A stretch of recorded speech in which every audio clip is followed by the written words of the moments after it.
रवि की कॉलेज की गर्मी की छुट्टियां शुरू हुईं तो उसने सोचा कि मामा मासी के घर कुछ दिन बिताए। मासी नेता 36 साल की थीं, 2 बच्चों की माँ, लेकिन उनका शरीर अभी भी युवा और आकर्षक था। गेहुआ रंग, गोल मटोल कूल्हे, भारी छातियां और वो मुस्कान जो हमेशा थोड़ी शर्माती सी लगती थी। रवि 25 का हो चुका था, लंबा कसा हुआ शरीर, और मासी को देखकर उसके मन में जो ख्याल आते थे उन्हें वो छुपाता रहता था। जब रवि स्टेशन से उतरकर मामा के घर पहुंचा तो मासी नीता दरवाजे पर खड़ी थी, सफेद साड़ी में, बाल खुले, माथे पर हल्का पसीना। आ गया बेटा, कितना लंबा हो गया तू, उन्होंने कहा और गले लगा लिया। रवि के सीने से उनकी छातियां दब गईं। वो पल भर के लिए सख्त हो गया, लेकिन जल्दी से पीछे हट गया। घर में मामा ऑफिस गए हुए थे। दोनों छोटे बच्चे स्कूल से लौटने वाले थे।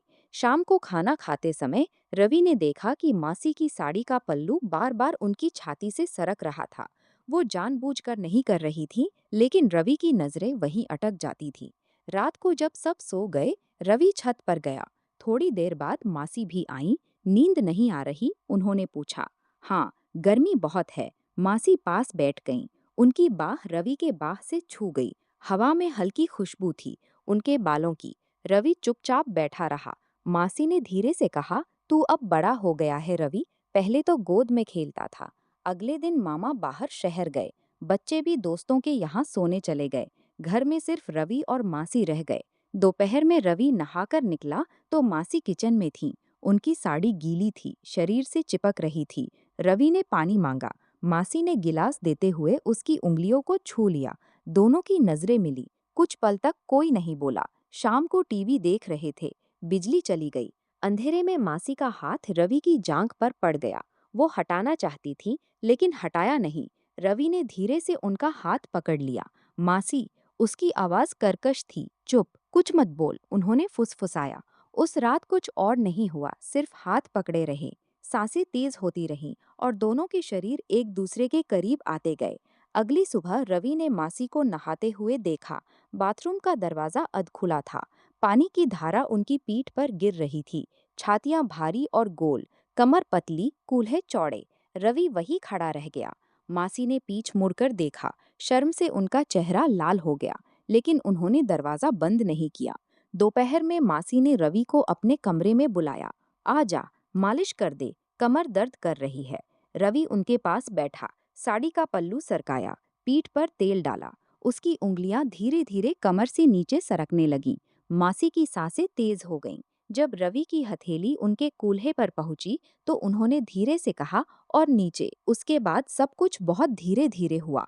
कपड़े एक एक करके खुले। मासी की छातियां रवि के हाथों में आई, नरम, भारी, निप्पल सख्त। रवि ने उन्हें मुंह में लिया, चाटा, चूसा। मासी की आवाज दब गई, लेकिन कराह निकलती रही। रवि ने उनकी साड़ी पूरी तरह हटाई। उनके जांघों के बीच उंगली फेरते हुए महसूस किया कि वे पूरी तरह भीगी हुई थीं। मासी ने खुद रवि का हाथ वहां दबाया। अंदर, धीरे से, उन्होंने कहा।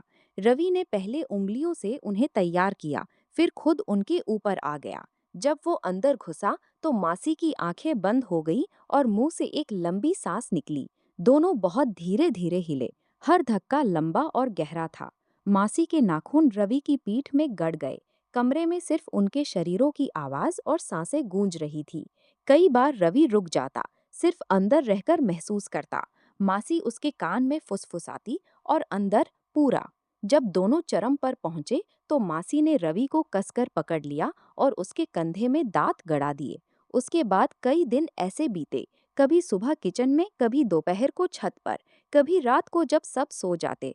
हर बार धीरे, विस्तार से, बिना जल्दबाजी के। मासी कभी शर्म से मुंह छुपाती, कभी खुद रवि को नीचे खींच लेती। छुट्टियां खत्म होने वाली थीं। आखिरी रात मासी ने रवि से कहा, अगली बार जब आएगा तब भी यही होगा। रवि ने उन्हें चूमा और फुसफुसाया, मैं जरूर आऊंगा। कहानी